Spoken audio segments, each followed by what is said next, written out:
Hello and welcome to the weekly Kashmir University Video Digest Quest. First, a look at the highlights. World Book Day celebrated.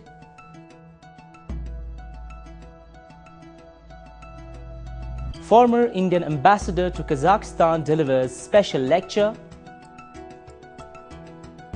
And Czech Republic delegation interacts with students. Now the details with your host Nisar Dharma.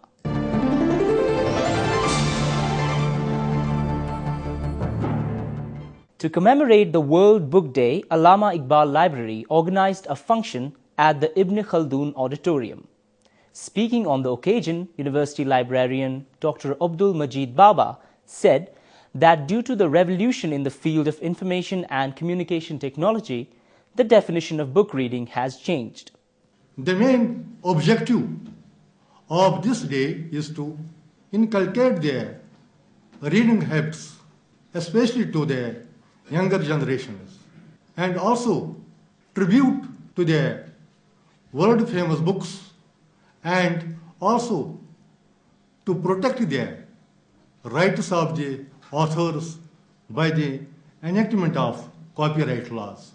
Due to the developments in IT sector, the definition of reading has been changed. The definition of book has been changed. We have to keep ourselves up to date about the IT developments also. Chief guest and former Chief Information Commissioner Mr. G.R. Sufi opined that book reading not only plays a vital role in constructing human intellect, but it also gives a plethora of information regarding other civilizations. You cannot be competitive in this world unless you have a fairly good ideas of other civilizations, other discoveries, the advancement in art and literature, science and technology, because this is the age of technology and science. How can you succeed if you don't have an access to those sources of knowledge? The book used to be a companion. Book is the source and company for me, to give me company and to make me comprehend this huge universe which has been created by God. The Vice-Chancellor, Professor Khurshid Iqbal Andrabi, while deliberating on the impact of technology on books, said that no matter whether the book is in traditional or e-format, what matters most is the content. There is absolutely no reason why we would not have much more comfort in getting the best out of a book, be it in electronic format or be it in paper-backed format. The bottom line is the content. The bottom line is the content and nothing more than the content. And if it makes me comfortable to go through a book on a screen, I would rather be reasonably comfortable to go through a book on a screen. It also gives me advantage of maybe not using a spectacle because you can enhance the image and make the best use of a book. And then I am not really inclined to believe that this transition is bad. He opined that one should not celebrate days in blind imitation, but one should explore the interest of readers. Celebration of these days is a tradition of the West. They have a Mother's Day because they don't get time to see their mothers for 364 days. And one of those days they see their mothers and celebrate it as Mother's Day. And similarly, Father's Day. These are very bad traditions, and I personally do not approve of those traditions. It was theoretically enshrined in our belief, as many of the predecessors spoke, that we were supposed to have these ethics in our hearts from the day we were born. I also am not in agreement with some of the comments made here, as if the transition of a classical book that was written on a piece of paper and had a very hard jacket, its transition into an electronic format had done dramatic events. We keep on justifying general comments without any reason and logic. On the occasion, a book titled Library Automation in India was also released.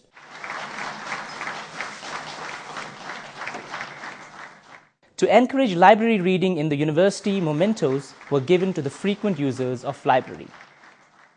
Assistant Librarian Dr. Sheikh Muhammad Imran conducted the proceedings of the event, while Assistant Librarian Miss Uzma Qadri proposed the vote of thanks. Later, a book exhibition was also held in the reference room of Allama Iqbal Library.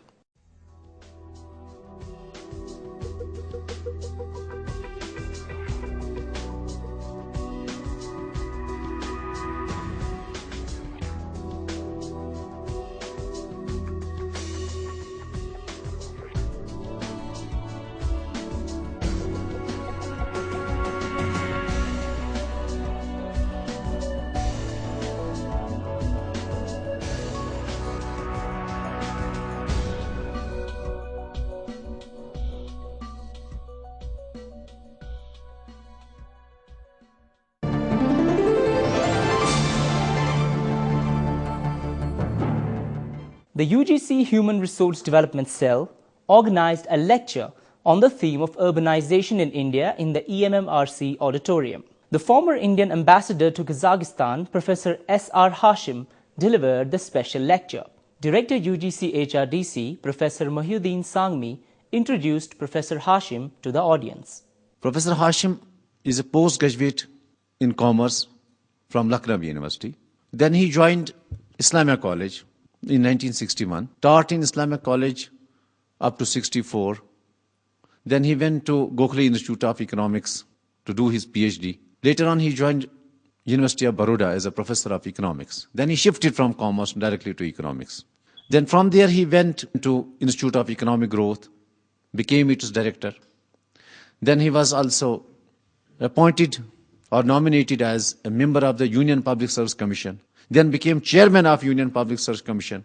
He then was offered ambassador of India to Kazakhstan. Professor Hashim, in his lecture, opined that unplanned urbanization is the main cause of natural disasters. 50% of the wetland area, including the area of the lake, river, and other water bodies, was used up for urbanization, was filled up and taken away for population. And this was one major factor in the flood being so disastrous. Earlier floods used to come and flow away when there were big channels and so on. Now, this is not unique to Srinagar, but this has been happening almost to every city in India in last few decades. There has been so much of urban expansion that the water channels have been filled in, the rivers have been encroached upon, the lakes have been filled in, drainage does not adequately exist, and therefore, whenever there is a flood or there is an extreme event of rainfall, people feel the city is under great strain and stress, and the impact is disastrous. The former ambassador opined that India has a slow rate of urbanization in comparison to developed countries of the world. Today, if we look at the pace of urbanization, we find that developed countries have an urbanization level of almost 85%. Most of the developed countries ranging between even 80 to 90%. Many of the developing countries which have in recent decades showed good progress, good growth in GDP, have also reached an urbanization level which has crossed almost 50%. In fact, compared to that, India has been very slow in urbanization. 2011 census put down the urban population of India to 31.3% or so, almost 31%. Kashmir is even less urbanized. I think 2011 it was only 27% or so urbanized, not more than that, which was the level of urbanization of all India in 2001, so a decade behind the rest of the country. In 1951, India had an urbanization level of 17.5%. At that time, China was less urbanized, perhaps about 17 or 16.5% around that, but it was certainly less urbanized than India was. Today, China has crossed 50%. In fact, it is reaching an urbanization level of almost 54-55%, while India remains at a level of just 31%. Dean Academic Affairs Professor Muhammad Ashraf Wani advised researchers to prioritize their areas of research in order to counter the challenge of unplanned urbanization. We have to identify the problems. To whichever discipline you belong, I am emphasizing it again and again, that all the departments must prioritize the areas of research. They must identify what are the challenges which our society is facing. They must be able to identify the challenges, and these challenges must be prioritized. And research must be done on these areas on priority, because the hierarchy of priorities also changes with the change of times. Don't expect that anybody in the secretariat or anybody in the street will identify the problems and also suggest solutions for these problems. It is our job. We cannot absolve ourselves of this problem. I think that different departments belonging to different subjects, they must organize a collaborative seminar on urbanization. And there is a need also for a proactive role. He expressed dismay that urbanization in Kashmir is slowly turning agriculture land into a wasteland. Every society has its own problems. Kashmir has its own problems so far as urbanization is concerned. Metropolitan cities have their own problems, specific problems. We have our own specific problems. The most pressing problem for us is that it has eaten up our agriculture. It is expanding at the cost of our basic mainstay of our economy. It is a semi-agrarian society. It is not an industrialized society. Kashmir cannot become that industrialized which can pollute our environment. Senior Assistant Professor from the Department of Business and Financial Studies, Dr. Muhammad Shafi, conducted proceedings of the function. Urbanization is an issue which also we face here in the Valley of Kashmir. We have seen a lot of exodus of people from different areas into the major towns in Srinagar, in Baramulla, or in Sopore. But mostly we have seen it here. So we have the feel of unplanned development in these major towns, particularly in Srinagar. The roads are choked. You have transportation problem. There's a pressure on water. There's a pressure on electricity. All such problems are there. But this is because of the unplanned urbanization.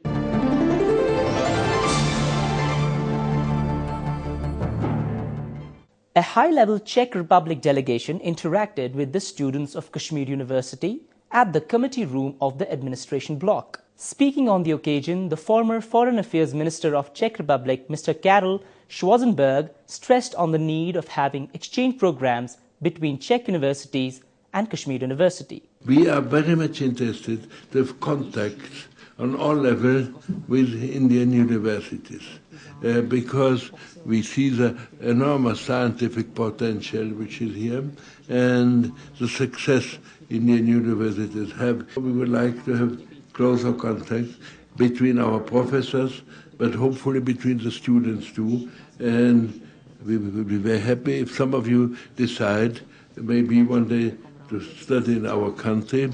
You can have English studies there, and we have some things which are for India very interesting. Seconding Mr. Karel's suggestion, Czech Ambassador to India, Mr. Milan Hovorka, said that the need of the hour is to focus on various faculty and student exchange programs so that a healthy environment is constructed.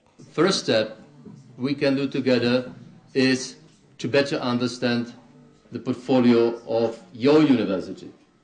On that basis, to identify 3 or 4 areas you believe you would like to work with your Czech counterparts, Czech universities.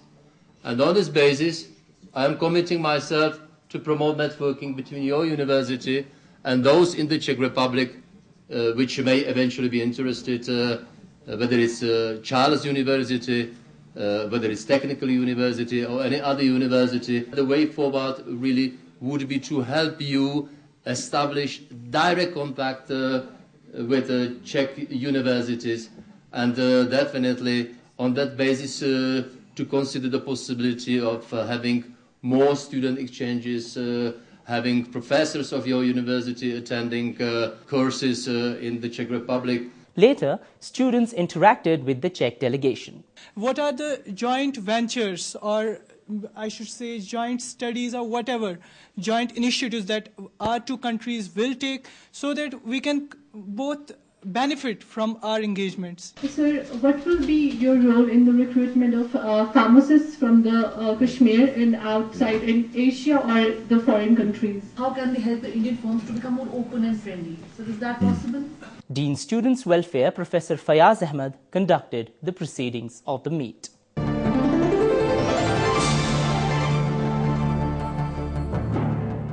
With that, we come to the end of our today's program.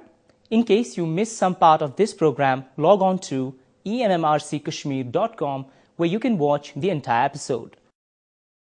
Send us your suggestions at our email address quest@emmrckashmir.com. Before I take your leave, here are a few words of wisdom. What difference is there between choosing and being chosen when we can do nothing but submit to the choice?